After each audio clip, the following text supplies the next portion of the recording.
Então, assim, na psiquiatria, a gente precisa ter essa linha do tempo. E para a gente fazer uma boa anamnese, primeiro precisa de treinamento, é técnica também.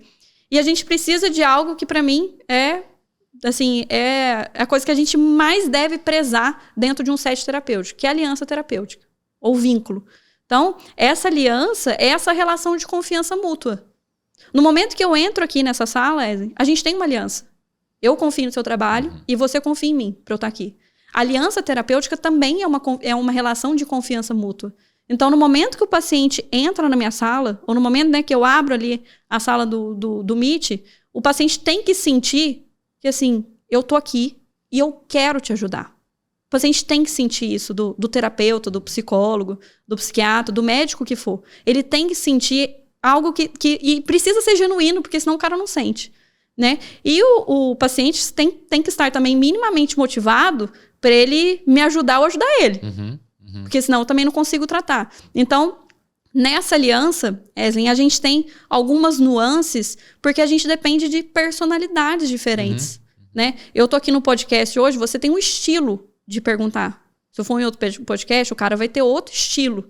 E a gente tem isso nas psicoterapias. Por isso que eu sempre falo pro paciente que às vezes eu vejo que tá incomodado, que tá em dúvida em relação ao diagnóstico. Eu encaminho para outro colega e falei, cara, vai nesse psiquiatra, pega uma segunda. Às vezes por você ser mulher, o cara não quer falar que tem impotência sexual. Exato. Então, ou que o medicamento tá dando impotência sexual. Que tá dando impotência. Não quer falar porque você é mulher. E por isso que a gente tem que perguntar, né? A gente não tem que ter vergonha de... A gente como terapeuta, né? Como profissional, a gente não tem que ficar, não. Se o paciente falou... Não, a gente tem que perguntar. A gente tem que fuçar. Não, mas e a libido? Piorou? Melhorou? Tá normal? Sem medo de fazer esse tipo de pergunta, né? Então, acho que quando... tem essa questão da aliança terapêutica e de alguma forma a gente sente que a aliança, o vínculo não foi criado ou que tem resistência por algum dos lados, é o momento da gente não ter orgulho e da gente encaminhar para outro colega, né? Que isso eu acredito que seja o mais ético a fazer, né? De falar assim, Wesley, vamos fazer o seguinte, você tá incomodado, cara. Vai nessa colega aqui minha, tira uma segunda opinião. Se você gostar da colega, você vai ficar com ela. Se você chega lá e fala, não, eu gostei mesmo dela, você volta. Tem, dentro das histórias das psicoterapias, teve um cara que publicou em 1977, na verdade foi duas pessoas que publicaram em 1977 uma meta-análise. É bem importante, assim, né, meta-análise. Ela tem vários equívocos metodológicos, mas para a época foi expressiva, que ela mostrou que todas as psicoterapias funcionam. É que assim, em 1952, o Hans Eysenck publicou um trabalho mostrando que as psicoterapias existentes na época eram tão eficazes quanto a simples passagem do tempo. Só para eu falar do vínculo que você comentou. Sim. Os profissionais da área começaram a andar com formas novas de psicoterapia. Em 1977, publicaram uma nova meta-análise falando assim, realmente as psicoterapias que a gente tem agora funcionam em 70% dos pacientes comparado ao grupo que não recebeu. Ou seja, de 100 pacientes que chegam nas psicoterapias, mais ou menos 70 melhoram. E é o dado que a gente tem hoje. Tá? Sim, e é um dado muito bom, né? É um dado maravilhoso. Sim. Uma intervenção da fala. Sim. Né? E assim, o custo é muito baixo, né? Tipo, não tem colateral e tal, né? Só que essa meta-análise, ela achou uma outra coisa que ela falava assim, entre as psicoterapias... tanto as de origem comportamental, como dessensibilização sistemática, ou as psicoterapias mais subjetivas, como vertentes da psicanálise, elas funcionam igual. Não tem diferença entre elas.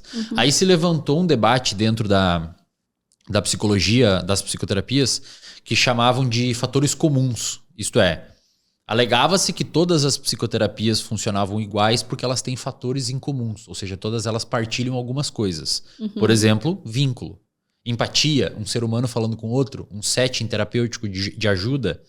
E aí falavam-se que os fatores específicos não importam. Então, tipo, não interessa se for terapia comportamental ou psicanálise ou terapia de exposição com dessensibilização sistemática ou TCC ou qualquer coisa. O que interessa é os fatores comuns. Você ter duas pessoas conversando com empatia num setting terapêutico. Inclusive, os caras sugeriam descontinuar os ensaios clínicos com psicoterapias que usavam fatores específicos. E aí virou uma briga dentro da American Psychology Association, na APA, que se criou inclusive duas divisões, a divisão 12 e a divisão 29. E elas começaram a tretar, uma defendia os fatores comuns e outra defendia os fatores específicos. O que começou a se descobrir? que sim, porque aquela meta-análise de 77 tinha um monte de problema metodológico, ela agrupou errado as psicoterapias. Foi umas coisas bem esquisitas que foram feitas ali, mas foi legal que ela levantou o debate. E nessa meta-análise de 77, dentro da psicologia, foi, digamos, o que deu origem à psicoterapia baseada em evidência. Por quê? Porque os estudos subsequentes mostraram que, de fato, os fatores comuns são extraordinariamente importantes. Tem grandes meta-análises publicadas em excelentes revistas mostrando que o vínculo terapêutico tem um tamanho de efeito enorme no tratamento. Então você pega uma pessoa e experimentalmente você trata ela com o terapeuta sendo apático, mesmo dando a melhor técnica para aquele caso, mas um terapeuta apático, não se importa muito, tipo, sabe, meio... Sim. Cusão assim mesmo, sabe? Não tem efeito. Sim. E aí você pega um cara que trata com a técnica certa para aquele caso, por exemplo, um paciente com fobia específica, você dá a terapia de exposição, que é o padrão ouro, e o terapeuta é vinculado, faz um vínculo com o paciente, o bagulho explode lá no teto o tamanho de efeito. E como que você ensina a ter vínculo, né, Ezen? Como que você ensina? Exato. Mas daí se você for ver, dentro do pilar da PBE, você tem que dar a melhor evidência, você tem que ter expertise para dar essa melhor evidência. Então, por exemplo, você não vai tratar um caso de transtorno bipolar se você nem sabe o que é bipolar. Exato. Você tem que ter expertise, dar a melhor evidência, e aí entra a questão do vínculo. Você tem que respeitar as preferências do paciente. E é aí que você começa a vincular com ele. Porque o maior especialista no paciente é ele mesmo, né? Exato. E às vezes a gente tem que parar um pouco e tentar entrar dentro daquele mundo, que é muito diferente do nosso, né? Muitas vezes. E tentar entender o que a pessoa está procurando. Porque às vezes a gente quer uma coisa que o paciente não está buscando. Porque a gente quer o melhor para ele. Mas às vezes ele não está pronto para receber aquele melhor. E vínculo, eu acho muito... Isso eu falo até como professor, assim, Edwin. Que você dá uma aula sobre transtorno bipolar... Cara, é teoria. Você abre o DSM ali e discute com o aluno. Agora, você ensinar o cara a ter vínculo... Porque é quase eu ensinar o cara a se importar com o outro. Exatamente. Como que eu ensino uma pessoa a ter empatia? Exatamente. Né? Por isso que tem psicólogo, tem psiquiatra, que você vê que mesmo informação, a gente vê que a pessoa já tá pronta. E nesse sentido de eu falo que já tá pronta, é porque ele já tem o mínimo que precisa para ele conseguir vincular com o outro.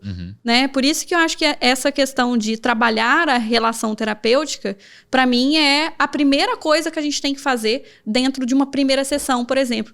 Porque eu sinto que, principalmente os terapeutas mais jovens, né? O cara sai com muita bagagem, o cara sai com técnica, assim, faz curso, TCC, tudo mais... Fez o curso de viver de psicologia lá, tá sabendo todas as técnicas possíveis. E o cara fica ansioso para aplicar. E o paciente ainda não falou o que ele precisa falar. Às vezes a gente tem 2, 3 sessões só com o cara falando. Você não consegue nem fazer intervenção. Porque o cara precisa daquele momento. Como se fosse um desabafo mesmo. Né? Antes de você começar a trabalhar. Então, eu sinto que às vezes a gente tem que controlar um pouquinho a nossa própria ansiedade, né? Como terapeuta, como profissional de saúde, para esperar o momento que o paciente realmente vai estar mais pronto para receber aquela intervenção. Perfeito.